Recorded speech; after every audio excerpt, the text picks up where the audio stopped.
Assalamu alaikum warahmatullahi wabarakatuh. Parliament ya European Parliament evuddeyo newakanya okulonda okubadde mu ggwanga erya Tanzania.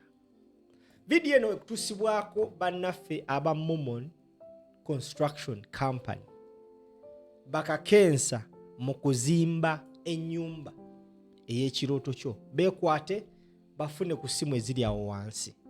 Nsaba buli Munnayuganda eno video ogiwe obudde ate onyambe ogisharinge because ekihappeninga mu ggwanga lya Tanzania kikukwatako oluvannyuma lw'okulaba ebbaluwa ewandikiddwa European Parliament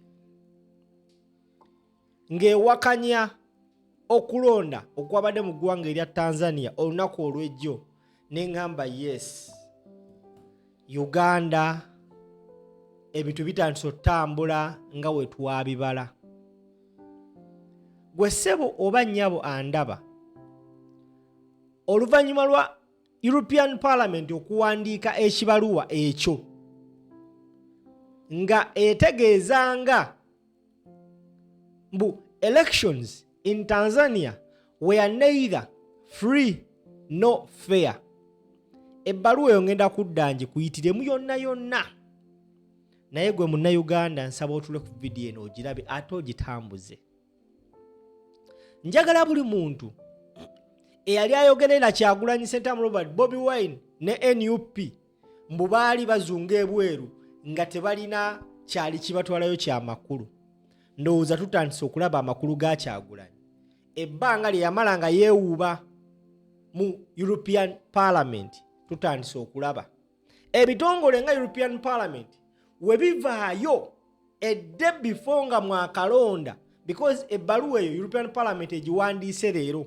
Yesterday Tanzania yabadde eronda, bavuddeyo ne bawandiika ebbaluwa nga bagamba nti akalulu akabadde mu Tanzania tekabadde free and fair, era kiraga lwatu nti akalulu ako kayina okuba nga kaddibwamu. That letter only means a lot.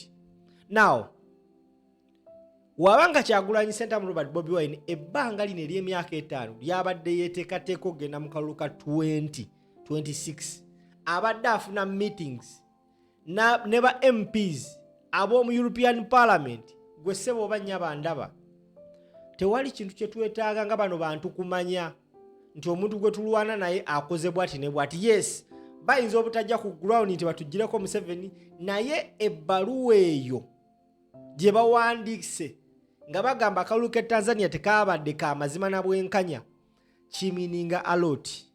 Ensonga lwaki nkugambye gwe alaba vidiyo eno, ebintu bitandise otambula nga bwe twabibala. Singa twalina opposition enneebafu tetwandituuse wano.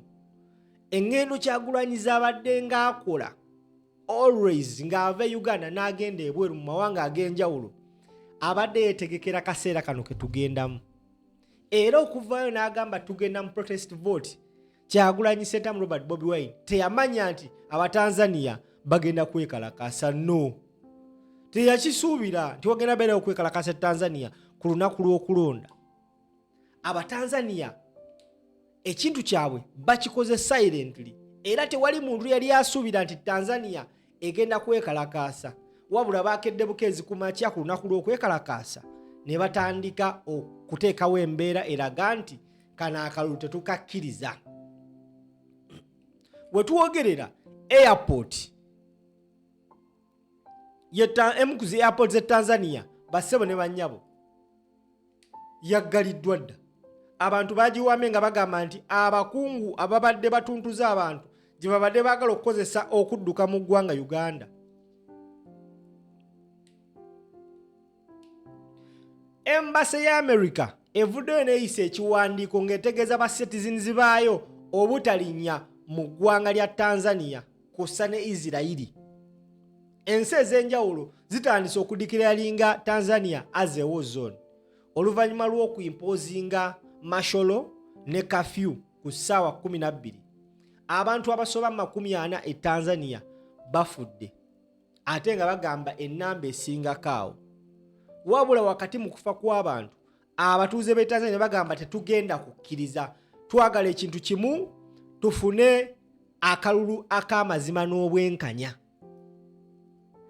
Bano Abatanzania tebalonze nakalulu, bategeredde nti kagenda beera kabubbi, tebaakagenze namu. Era ekitongole nga EU wekivaayo ne ki-issuinga statement ng'eno, that means something. Mu statement bagambye bati, in a joint statement on general election held on 29th October in Tanzania, leading MEPs urge all democratic partners to stand firm in defense of democracy and human rights. Njagala akantu ako kawe obudde okawulirize. The leading MEPs urge all democratic partners to stand firm in defense of democracy and human rights. Simanyo batuli fenna. Buli foot soldier gamba Bobi Wine ju. Buli foot soldier gamba NUP ju. Tugenze maaso. As Tanzanians went to the polls today, in fact this letter was written yesterday oreggulo. As Tanzania went to the polls today, the international community watched with deep concern what should have been a celebration of democracy instead unfolded in an atmosphere of repression, intimidation, and fear.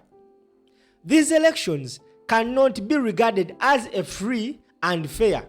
The fraud did not begin in the ballot box. It has been unfolding for months. Opposition leaders have been harassed and arrested. The parties have been excluded, and the civic space has been systematically dismantled. The arrests and ongoing trials for high treason of opposition leaders Tundu Lissu, a man whose only crime was to demand free and fair election, exemplifies the collapse of democracy, values, and judicial independence in Tanzania. Lissu must be released immediately and unconditionally. No election can be credible when the main opposition is silenced, when freedom of assembly and expression are denied.